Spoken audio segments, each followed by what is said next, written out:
Alright guys, another boring video. Unless you're a TI, then this is going to be important information. Let's go over a brief review of MK Ultra, which most people already know about. The evolution of Project MK Ultra, with the CIA and National Security Council firmly established, the first in a series of covert brainwashing programs was initiated by the Navy in the fall of 1947. Project Chatter was developed in response to the Soviet success through the use of truth drugs.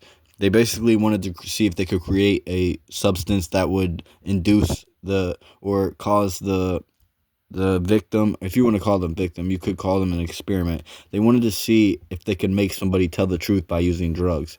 This rationale, however, was simply a cover story if the program were to be exposed. The research focused on the identification and testing of such drugs for use in interrogations and the recruitment of agents. The project was officially terminated in 1953. That's what they want you to believe, that the projects were terminated. They never terminate projects, especially if they yield results. The CIA decided to expand their efforts in the area of behavior modification with the advent of Project Bluebird. Look that up on your own. Approved by director Alan Dulles in 1950, its objectives were to discover a means of conditioning personnel to prevent unauthorized extraction of information from them by known means. 2. Investigate the possibility of control of an individual by application of special interrogation techniques. 3. Investigate memory enhancement. And 4. Establish defensive means for preventing hostile control of agency personnel. Sounds good, right? But it's not. In August, when they start using it against their own people, it's not good. In August 1951, Project Bluebird was renamed Project Artichoke, which evaluated offensive uses of interrogation techniques, including hypnosis and drugs. The program ceased in 1956. Again, a lie. 3 years prior to the halt of Project Artichoke, Project MK Ultra came into existence on April 13th, 1953, along the lines proposed by Richard Helms, Deputy Director of Central Intelligence, DDCI, with the rationale of establishing a special funding mechanism of extreme sensitivity. The hypothetical etymology, I don't know that word, guys, etymology of MK may possibly stand for mind control, with a K in front of it, so you know it's German. The obvious translation of the German word control into English is control, with a C. A host of German doctors procured from the post-war Nazi talent pool were an invaluable asset toward the development of MK Ultra. The correlation between the concentration camp experiments and the numerous sub-projects of MK Ultra are clearly evident. The various avenues used to control human behavior under MK Ultra included radiation, electroshock, psychology, psychiatry, sociology, anthropology, graphology, harassment, substances, and paramilitary avenues used to control human behavior under MK Ultra included radiation, electroshock, psychology, psychiatry. Oh, we already read that. Substance and paramilitary devices and materials, LSD, being the most widely dispensed material. A special procedure designated MK Delta was established to govern the use of MK Ultra abroad. MK Ultra/Delta devices and materials were used for harassment, discrediting, or disabling purposes. Of the 149 sub-projects under the umbrella of MK Ultra having been identified, Project Monarch, officially begun by the U.S. Army in the early 1960s, although unofficially implemented much earlier, appears to be the most prominent and is still classified as top secret for national security reasons. Monarch may have culminated from MK Search sub-projects such as Operation Spellbinder, which was set up to create sleeper assassins, Manchurian candidates, who could be activated upon receiving a keyword or phrase while in a post-hypnotic trance. Operation Often, a study which attempted to harness the power of occultic forces, was possibly one of several cover programs to hide the insidious reality of Project Monarch. Definition and description of monarch. The name monarch is not necessarily defined within the context of royal nobility, but rather refers to the monarch butterfly. When a person is undergoing trauma induced by electroshock, a feeling of lightheadedness is evidenced, as if one is floating or fluttering like a butterfly. There is also a symbolic representation pertaining to the transformation or metamorphosis of this beautiful insect, from a caterpillar to a cocoon, dormancy and activity to a butterfly, new creation, which will return to its point of origin, such as the migratory pattern that makes this species unique. Occultic symbolism may give additional insight into the true meaning. Psyche is the word for both soul and butterfly, coming from the belief that human souls become butterflies while searching for a new reincarnation. Some ancient mystical groups, such as the Gnostics, saw the butterfly as a symbol of corrupt flesh. The angel of death, remember Mengele, is not Mengele from the Nazi Party. In Gnostic artworks was portrayed crushing the butterfly. A marionette is a puppet that is attached to strings and is controlled by the puppet master. Hence, monarch programming is also referred to as the marionette syndrome. Imperial conditioning is another term used for it, while some mental health therapists know it as conditioned stimulants response sequences. If you've taken a A-level in psychology, you know what conditioned responses are. Project Monarch could be best described as a form of structured disassociation and occultic integration in order to compartmentalize the mind into multiple personalities within a systematic framework.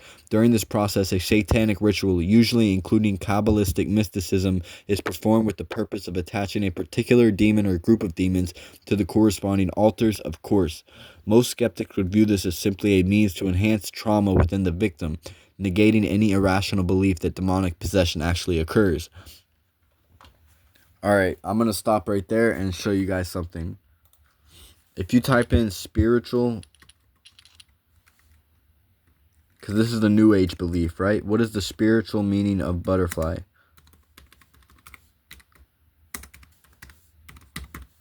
Spiritual butterfly meaning. Just look it up. There it is, look. Transformation. Butterflies undergo a remarkable metamorphosis from a caterpillar to a chrysalis and finally emerge as a butterfly. This process symbolizes personal change and growth. Rebirth. The butterfly's life cycle is a metaphorical journey that can relate to in their own lives. That's crazy, right? Back to the topic. Altars and triggers. Another way of examining this convoluted victimization of body and soul is by looking at it as a complex computer program. A file, or altar, is created through trauma, repetition, and reinforcement. In order to activate or trigger the file, a specific access code or password, cue, or command is required. The victim/survivor is called a slave by the programmer/handler, who in turn is perceived as master, god. About 75% are female, since they possess a higher tolerance for pain and tend to dissociate easier than males. Subjects are used mainly for cover operations, prostitution, and pornography. Involvement in the entertainment industry is notable. A former military officer connected to the DIA told this writer, in the big picture, these people, monarch victims or survivors, are in all walks of life, from the bum on the street to the white-collar guy. In corroboration, a retired CIA agent vaguely discussed the use of such personnel to be used as plants or chameleons for the purpose of infiltrating a designated group, gathering information, and or injecting an ulterior agenda or narrative. There are an inordinate amount of altars in the victim/survivor, with numerous backup programs, mirrors, and shadows. A division of light side, good, and dark side, bad, altars are interwoven in the mind and rotate on an axis.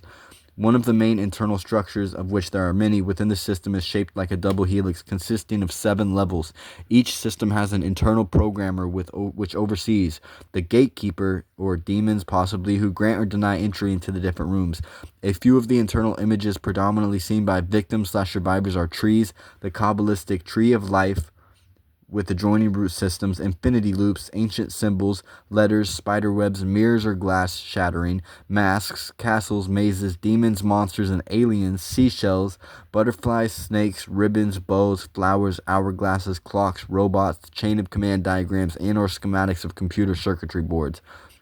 This is an important paragraph. Let me read that again. One of the main internal structures, of which there are many, within the system is shaped like a double helix consisting of 7 levels.